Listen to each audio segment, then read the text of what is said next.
Selectmen's Parish President Billy Nungesser a moment ago. He joins us now by phone.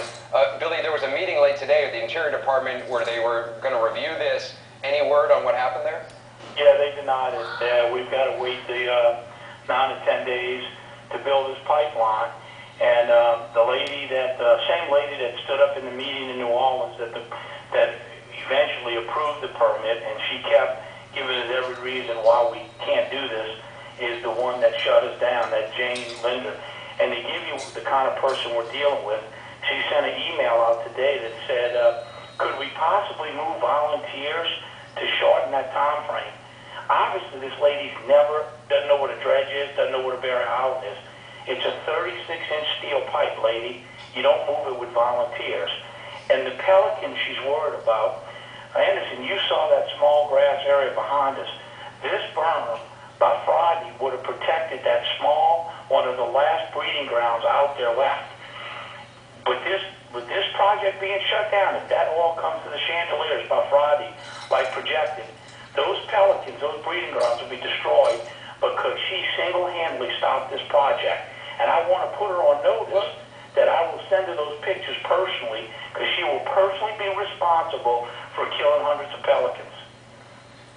Well, look, I mean, the Interior Department, they're not malicious. I talked to a guy from the Interior Department last night who said, look, we have legitimate concerns about where this sand is being dredged from and that it's going to cause greater harm to these barrier islands which have been eroding. You say they haven't been paying attention to these islands for years?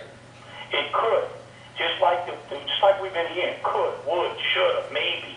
Those are not comments made when you go to war. It could.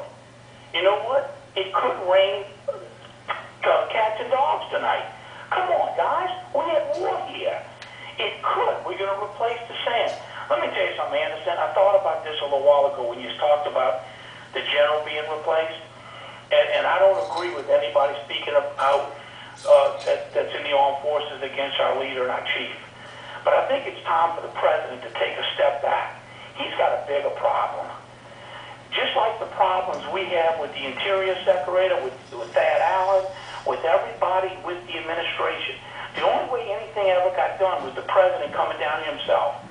Well, if people in the military have those inner thoughts about his administration, the same thoughts all of Louisiana has, he's got a bigger problem than a loose-lipped general. He better take a soul search and look at the people surrounding him, because the job ain't getting done here, and it obviously ain't getting done over there. And we got a serious problem in this country, and the President of the United States better address it. Because it's not just somebody like me or him or anybody sounding off at the mouth. It's what we truly feel, that we are getting the runaround, we're not getting the truth half the time, and nobody has a sense of urgency to do anything, whether it be here or obviously overseas. And I'm sure whoever you replace him with may not say that. But if that hero is thinking that, I guarantee you it's widespread in the military. So the president needs to do a little soul searching. I don't want to tell him how to do his job, but he needs to take a step back and say, I got some problems up here in Washington, and I better address them and quit letting bureaucrats stand in the way of defending this country and protecting our wetlands. I'm fed up. To hear, as we learned tonight, that according to these new documents released by the Coast Guard, that BP was offered technology back on May 4th to measure the leak.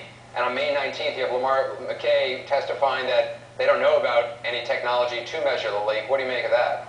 I told you about two products that were brought to me by local scientists here in Louisiana. First of all, I had one, and the guy that started Krispy Kreme donuts. Both of them would have measured every drop. They wasn't even considered. We've been saying that from day one. But you know what? Once again, we find out we were lied to. Just like the disbursements, we're going to keep it on the bottom. Well, now it's coming in underneath the surface. We haven't even re-looked to see if we should quit spraying this stuff and maybe have a fighting chance on top of the water. We just keep letting them spray. This is the biggest debacle in the history. I am so unbelievably upset about this. We fought for months to get this dredge approved. Men and women are working around the clock. Anderson, we put lights on our boats tonight to go out at night and pick up oil in the bays where you went out with us, because we're tired of losing the battle, and we are getting absolutely shut down, and bureaucrats in Washington, this is unbelievable. This doesn't seem like America. Billy Nungesser, I appreciate you talking with us tonight, Billy. Thanks very much. Let us know what you think at home. Join the live chat now going on at ac360.com. You can talk